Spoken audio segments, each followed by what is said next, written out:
Hello दोस्तों, कैसे हैं आप सब। आशा है कि आप सब ठीक ही होंगे।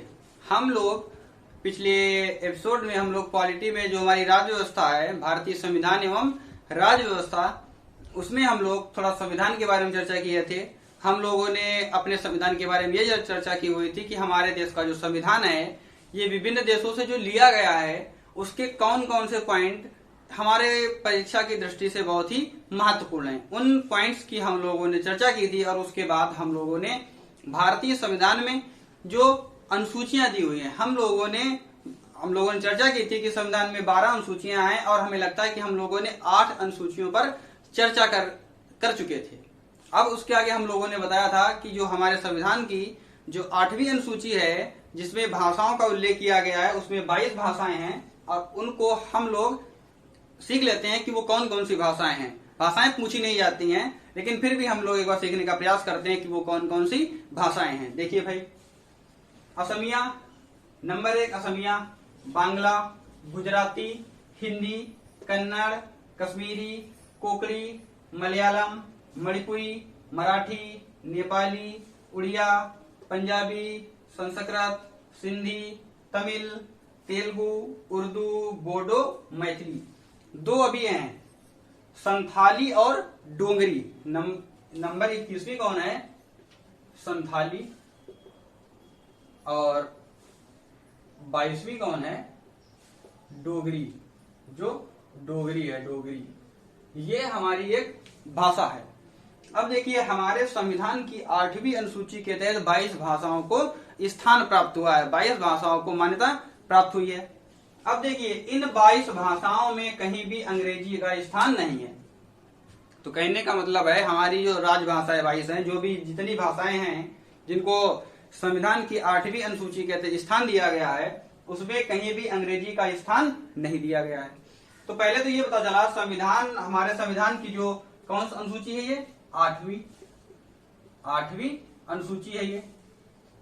और 8वीं अनुसूची के तहत 22 भाषाओं का उल्लेख हुआ है, उसमें कहीं भी अंग्रेजी को स्थान नहीं दिया गया है और उसमें लगभग सभी भाषाओं को उल्लेखित किया गया है। फिर अगर एक बात पॉइंट करें, इसमें जो भाषाएं उल्लेखित होती हैं, जो 8वीं अनुसूची के तहत भाषाएं उसमें नामांकित की गई हैं, जो भाषाएं उसमें लिखी हुई हैं, उनको एक विशेष स्थान प्राप्त किया जाता है। अगर मान लिया कोई एक ऐसी भाषा है जो कम लोगों के द्वारा बोली जाती है, तो संविधान की अनुसूची के तहत अगर वो इस अनुसूची में है, संविधान के तहत अगर वो 8वीं अनुसूची में वो भाषा आती है तो उसे संरक्षण प्राप्त होगा, केंद्र सरकार का संरक्षण प्राप्त होगा।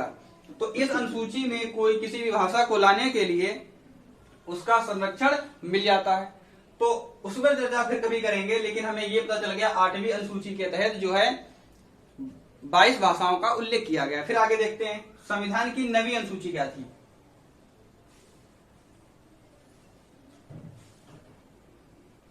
अब देखिए भाई, संविधान की कौन सी अनुसूची? 9वीं अनुसूची।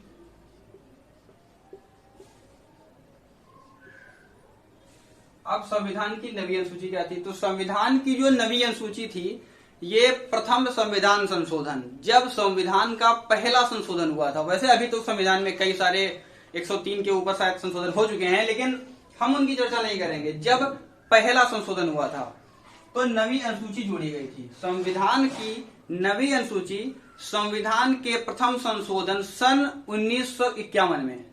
संविधान का प्रथम संशोधन कब हुआ था? सन 1951 में। तो संविधान की जो 9वीं अनुसूची है, प्रथम संविधान संशोधन, प्रथम संविधान संशोधन अधिनियम, संशोधन अधिनियम 1951 के तहत, 1951 के तहत, 1951 के तहत 9वीं अनुसूची को जोड़ा गया था। 9वीं अनुसूची में यह बताया गया है कि राज्य द्वारा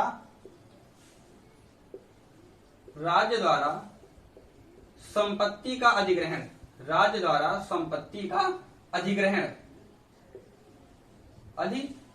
इसका मतलब यह है कि राज्य संपत्ति को किस प्रकार से अधिग्रहित करती है, अपने पास रखती है।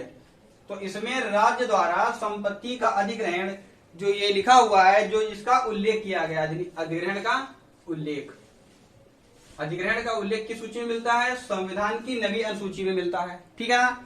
लेकिन 1973 के बाद, 1973 के बाद जो भी चीजें होंगी, 1973 के बाद जो भी अधिग्रहण का मामला होगा उसकी समीक्षा कौन करेगा? सुप्रीम कोर्ट करेगा। इसके बाद 1973 के बाद, 1973 के बाद जो भी मामला होगा, काहे का मामला होगा? राज्य द्वारा संपत्ति के अधिग्रहण का जो भी मामला होगा, तो अगर उसकी कोई समीक्षा करेगा तो उसका समीक्षा करने का अधिकार किसका होगा? हाई कोर्ट का नहीं, सुप्रीम कोर्ट का अधिकार बताया गया है। उसकी समीक्षा कौन करेगा? सुप्रीम कोर्ट करेगा। तो नवी अनुसूची में इतना बताया गया है। अगर हम 10वीं अनुसूची की बात करें तो देखिए भाई, 10वीं अनुसूची,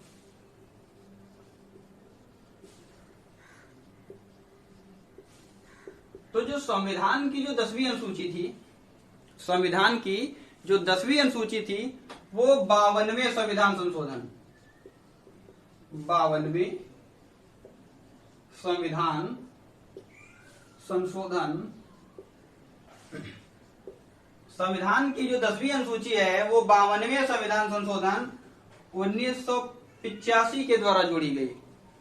फिर से देखिए, संविधान की जो 10वीं अनुसूची है वो 52वें संविधान संशोधन 1985 के द्वारा लाई गई। कौन सी अनुसूची लाई गई?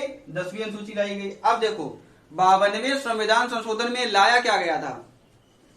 दल बदल कानून लाया गया था। कौन कानून लाया गया था? दल बदल कानून। तो दल बदल कानून क्या था? पहले तो अब ये देखिए, 10वीं अनुसूची में दल बदल कानून 52वें संविधान संशोधन 1985 के तहत लाया गया था। अब दल बदल कानून क्या होता है? जैसे जब कोई व्यक्ति पार्टी में जीत कर जाता है, जब कोई व्यक्ति किसी भी पार्टी में जीत कर जाता है तो पार्टी के अपने एक विशेष नियम होते हैं, पार्टियों के अपने एक विशेष नियम होते हैं कि पार्टी में किस प्रकार रहना है, क्या उनका नियम है, क्या अनुशासन है, वो सब चीजें उनको बताई जाती है। लेकिन लोग इसके पहले 1985 के पहले पार्टियों में बहुत जल्दी हेरफेर कर लेते थे। कहने का मतलब है इस पार्टी से उस पार्टी, उस पार्टी से इस पार्टी, कहने का मतलब इस प्रकार की चीजें होती रहती थी। तो इसलिए इस दल बदल के लिए, कहने का मतलब है अगर मान लिया कोई व्यक्ति कम सीट से जीता हुआ है, अगर उसके पास से 2-4 सांसद निकल जाते तो उसकी सरकार गिर जाती। और ऐसा हो सकता था, क्यों? खरीद फरोख्त का टाइम चल रहा है भाई, खरीद फरोख्त किसी भी की हो सकती है ना। तो इसीलिए दल बदल कानून आया 1985 में, जिसके तहत आप दल बदल नहीं सकते। दल बदलने के लिए एक विशेष बहुमत होना चाहिए। पार्टी में अगर आपको दल बदलना है तो उसके तहत बहुमत होना चाहिए, तब जाके आप दल बदल सकते हैं। अब लेकिन पहले ऐसा कुछ शायद नहीं रहा होगा। तो 1985 के संविधान संशोधन, जो 52वां संविधान संशोधन हुआ है, तब दल बदल का कानून लाया गया। बात समझ में आई? उसके बाद जो 11वीं अनुसूची है उसकी चर्चा करते हैं। 11वीं अनुसूची देखिए, 11वीं अनुसूची में क्या है? 11वीं अनुसूची,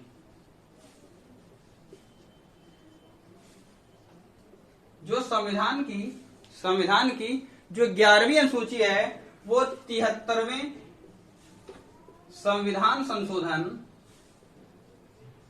73वें संविधान संशोधन 1993 के द्वारा जोड़ी गई। किसके द्वारा? 73वें संविधान संशोधन 1993 के द्वारा जोड़ी गई। कौन सी जोड़ी गई? 11वीं अनुसूची जोड़ी गई। इसमें ग्राम पंचायतों के लिए इसमें क्या हुआ?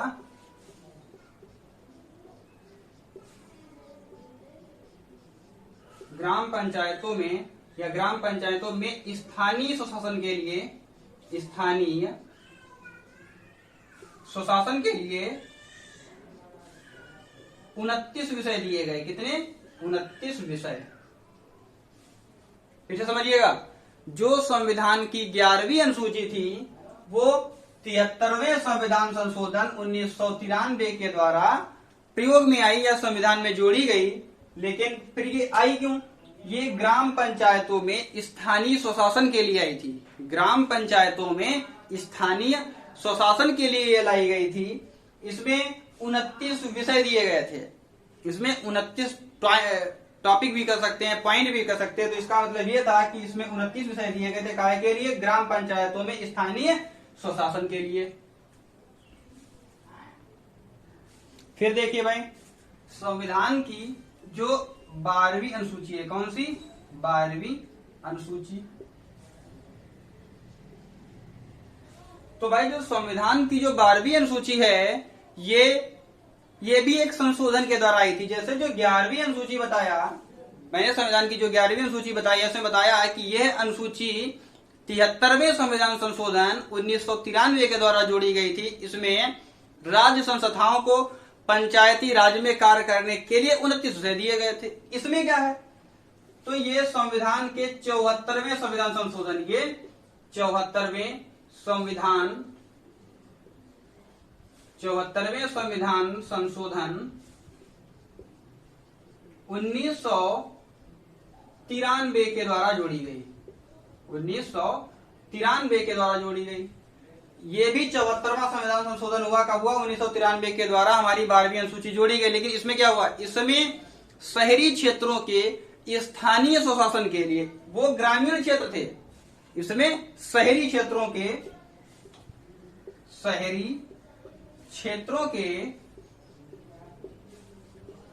स्थानीय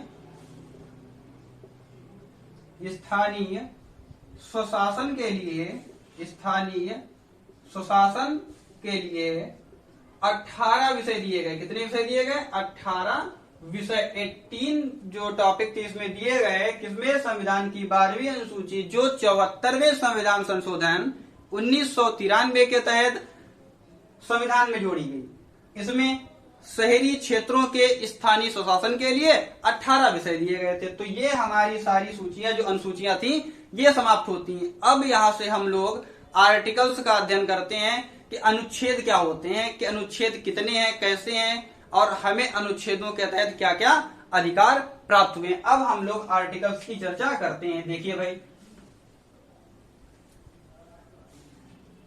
अनुच्छेद क्या होता है, अनुच्छेद कितने हैं, कौन कौन से हैं, मैंने भाग भी बता दिए हैं। तो देखिए जो अनुच्छेद हैं, इसमें कहीं ना कहीं हमारे अधिकारों को किस प्रकार से यूज किया जाना है, हमारे अधिकार कैसे किए जाने हैं, हमारे लिए क्या क्या चीजें बनी हुई हैं, क्या सरकार होती है, क्या संसद होती है, क्या कोर्ट होता है, क्या सर्वोच्च न्यायालय है, क्या उच्च न्यायालय है, क्या जो भी चीजें हैं A to Z, क्या चुनाव आयोग है, क्या आपातकाल होता है। तो ये सब चीजें हम अनुच्छेद के जरिए सीखने वाले हैं। ठीक है ना? तो अगर मैंने बताया था कि पहले इसमें 22 भाग थे, वर्तमान में 26 भाग तक हो गए हैं। तो अगर हम पहले भाग की बात करें, जो संविधान के जो अनुच्छेद हैं, उसमें हम उसके भाग की बात करें, तो भाग क्या है? तो भाग 1 में कितने अनुच्छेद हैं?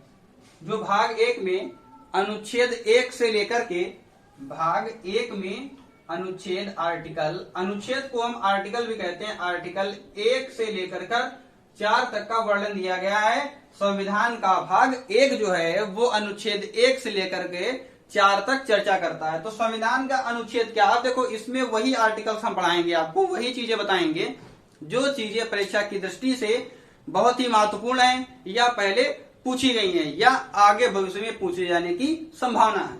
तो आप देखिएगा, जो भाग 1 है, जो संविधान का भाग 1 है, इसमें आर्टिकल 1 जो है, कौन सा आर्टिकल या अनुच्छेद? आर्टिकल 1। देखिए भाई, आर्टिकल 1 में बताया गया है, संविधान के अनुच्छेद 1 में बताया गया है कि भारत राज्यों का संघ होगा। संविधान के अनुच्छेद 1 में बताया गया है भारत क्या होगा? राज्यों का संघ होगा। भारत राज्यों का संघ होगा। भारत राज्यों का संघ होगा। ये हमारे आर्टिकल 1 में बताया गया है। आर्टिकल 1 कहां आता है? भाग 1 में आता है। आर्टिकल 2 बताया गया है। आर्टिकल 2 में बताया गया है आर्टिकल 2 में क्या बताया गया है? आर्टिकल 2, आर्टिकल 2 जो हमारा अनुच्छेद 2 है, इसमें यह बताया गया है संसद को संघ में प्रवेश करने का अधिकार होगा। संसद को अधिकार होगा कि वो संघ में नए राज्यों को प्रवेश करे, नए राज्यों का प्रवेश कराए। ये इस अधिकार किसका होगा? संसद का होगा। बात समझ में आई? ऐसा आर्टिकल 2 में बताया गया। आर्टिकल 3 में देखो क्या बताया गया है। आर्टिकल 3 में बताया गया है संसद को ये अधिकार होगा, पहला तो ये साधारण बहुमत से, संसद जो है साधारण बहुमत से किसी नए राज्य का निर्माण कर सकती है। किसी नए राज्य का जो निर्माण होगा उसका अधिकार किसको होगा? संसद को होगा। तो किसी राज्य के निर्माण या किसी के नाम में परिवर्तन, किसी राज्य या स्थान या जो भी हो उसके नाम में जो परिवर्तन करने का जो अधिकार होगा वो आर्टिकल 3 के तहत किसको होगा? संसद को। तो संसद को अधिकार होगा कि वो किसी भी राज्य का नामकरण करे। तो नामकरण करने का अधिकार किसका होगा? संसद का होगा। लेकिन कैसे? 2/3 साधारण बहुमत से ये किया जा सकता है। और बताया गया है किसी राज्य के नामकरण के लिए या किसी स्थान के नामकरण के लिए या किसी नए राज्य की स्थापना के लिए बताया गया है कि आधे से अधिक राज्यों का बहुमत होना चाहिए। आधे से अधिक जो भारत के राज्य हैं उनका बहुमत होना चाहिए कि वे चाहें कि नया राज्य बन जाए तो उनका बहुमत होना चाहिए। फिर संसद में 2/3 2/3 बहुमत से अगर वो पारित हो जाता है, प्रस्ताव पारित हो जाता है, तो फिर हम नए राज्य का गठन कर सकते हैं। हम नहीं कर सकते हैं, मतलब संसद कर सकती है नए राज्यों का गठन अगर राज्य की बात हो रही है। फिर देखिए भाई, ये हमारे 3 आर्टिकल हो गए। उसके बाद में जो इंपॉर्टेंट आर्टिकल है उसकी भी चर्चा करते हैं। कौन से? देखिए भाई, संविधान के भाग 2 में, संविधान के भाग 2 में देखिए भाई, कौन से भाग? भाग 2 में आर्टिकल 12 से आर्टिकल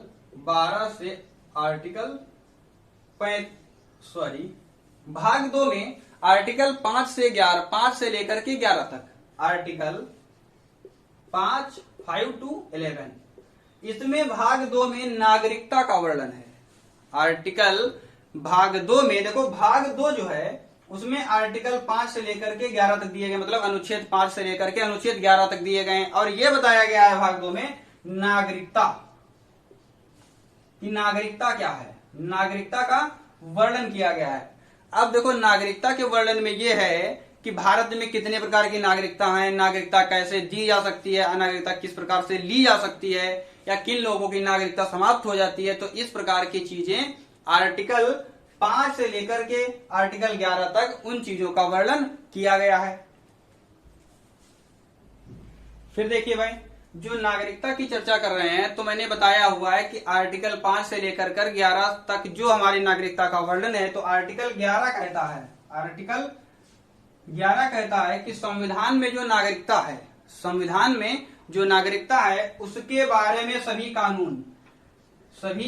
कानून या कोई संशोधन जो भी हो, जितने भी कानून हैं, ये कानून बनाने का अधिकार संसद को है। किसको है? संसद को है। किसका अधिकार है? संसद को इसका अधिकार है। संसद को अधिकार है कि नागरिकता के विषय में जो भी कार्य करना है उसका कार्य केवल संसद करेगी, अन्यथा कोई उसका कार्य नहीं करेगा। ऐसा आर्टिकल 11 में बताया गया है। अब बताया आप लोगों को कि नागरिकता किस प्रकार से ली जाती है, दी जाती है, जो भी चीजें। अब देखो, नागरिकता कैसे मिलती है। अगर किसी व्यक्ति का जन्म 1950 के 26 जनवरी 1950 के बाद हुआ है, 26 जनवरी 1950 के बाद भारत में हुआ है, तो वो भारत का नागरिक होगा, वो भारत का नागरिक होगा। उसके माता पिता का जन्म अगर इसके बाद में हुआ है और उसका भी जन्म अगर, क्योंकि माता पिता के बाद ही जन्म होगा, तो वो भी भारत का नागरिक होगा, वो भी भारत का नागरिक होगा। आर्टिकल 5 कहता है, संविधान का आर्टिकल 5 क्या कहता है? संविधान का जो अनुच्छेद 5 है वो कहता है संविधान के उद्भव के समय नागरिकता। जब संविधान बना था, संविधान के उद्भव, संविधान उद्भव के समय नागरिकता, उद्भव जब संविधान बन रहा था, अब जो लोग भारत में थे तो उनकी नागरिकता का वर्णन करता है। फिर कहता है मूल वंश, ऐसे जो नागरिकता है एक अधिनियम आया था, नागरिकता अधिनियम 1955 नागरिकता अधिनियम आया था। और अगर अधिनियम की बात पूछी जाती है तो एक अधिनियम आया था 1955। अभी तक नागरिकता संशोधन में 6 बार संशोधन हो चुका है, 6 बार संशोधन किया जा चुका है, 6 बार संशोधन किया जा चुका है। फिर आगे आप देखिएगा, एक संविधान में भाग 2 के तहत एक आर्टिकल है 8। कौन सा आर्टिकल? संविधान के अनुच्छेद 8 में बताया गया है कि वे भारतीय जो बाहर रहते हैं, वे भारतीय जो विदेश में रहते हैं और उनके जो उत्पन्न बच्चे हैं, फिर सुनिएगा, वे नागरिक आर्टिकल 8 के तहत कहा जाता है, वे नागरिक जो भारतीय हैं, नागरिक जो भारतीय हैं, नागरिक जो विदेश में रहते हैं, भारतीय तो हैं लेकिन नागरिक जो विदेश में रहते हैं, विदेश में रहते हैं, उनके उत्पन्न बच्चे, जो उनके बच्चे हैं, उनकी नागरिकता का वर्णन संविधान के आर्टिकल 8 के तहत बताया गया है। संविधान के आर्टिकल 8 के तहत ये बताया गया है। आर्टिकल 9 में क्या बताया गया है? संविधान के अनुच्छेद 9 में यह बताया गया है कि किसी व्यक्ति की जो नागरिकता है, अगर कोई व्यक्ति स्वेच्छा से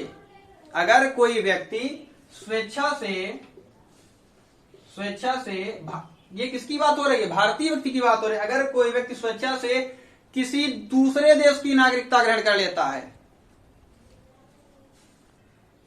जब कोई व्यक्ति स्वेच्छा से किसी देश की नागरिकता ग्रहण कर लेता है, जब कोई व्यक्ति स्वेच्छा से किसी अन्य देश की नागरिकता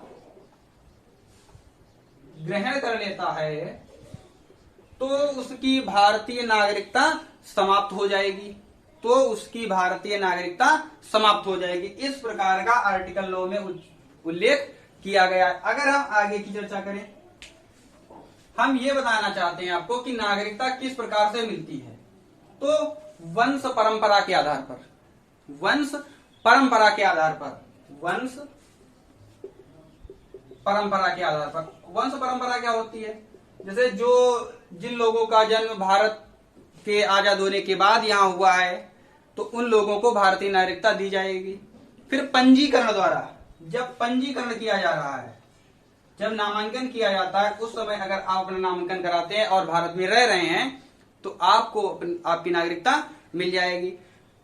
देखो, जो भारत में विदेशी लोग रहते हैं, जो भारत में विदेशी राजनयिक रहते हैं, भाई विदेशों के लोग जो भारत में आते हैं, या एम्बेसडर बनाकर भेजे जाते हैं, राजदूत बनाकर भेजे जाते हैं, अगर उनके बच्चे भारत में जन्म लेते हैं तो उनको नागरिकता नहीं दी जाएगी। ये इसका अपवाद है। वो बच्चे अगर भारत में जन्म लेते हैं तो उनको नागरिकता नहीं मिलेगी। पंजीकरण के द्वारा अगर कोई व्यक्ति जहां रह रहा हो, मान लिया वो भारत का निवासी नहीं है, अगर वो व्यक्ति भारत का निवासी नहीं है, विदेश का निवासी है और भारत में 1 साल से रह रहा है, भारत में 1 साल से रह रहा है और जहां का निवासी है उसने वहां की नागरिकता छोड़ दी है, वहां की नागरिकता उसकी समाप्त हो गई, या उसने वहां की नागरिकता समाप्त कर दी और भारत सरकार को इसकी उसने सूचना दे दी है। अगर उसने भारत सरकार को सूचना दे दी है, विदेशी है लेकिन वो भारत सरकार को सूचना देता है कि उसने वहां की नागरिकता छोड़ दी है और भारत में वो 1 साल से रह रहा है, तो संसद उसे भारत की नागरिकता दे सकती है। संसद के द्वारा उसे भारत की नागरिकता मिल सकती है। तो इस प्रकार की नागरिकता का जो उल्लेख है हमारे संविधान के भाग 2 के आर्टिकल 5 से लेकर के अनुच्छेद 5 से लेकर के आर्टिकल अनुच्छेद 11 तक इसका वर्णन किया गया है। अब हमारी नागरिकता समाप्त होती है, हमारी नागरिकता समाप्त होती है। अब इसके आगे हम लोग पढ़ेंगे भाग 3, ये हमारा संविधान का भाग 2 भी खत्म हो गया। जैसे हमारी नागरिकता समाप्त हुई वैसे ही संविधान का भाग 2 भी समाप्त हो गया। संविधान के भाग 3 में क्या बताया गया है?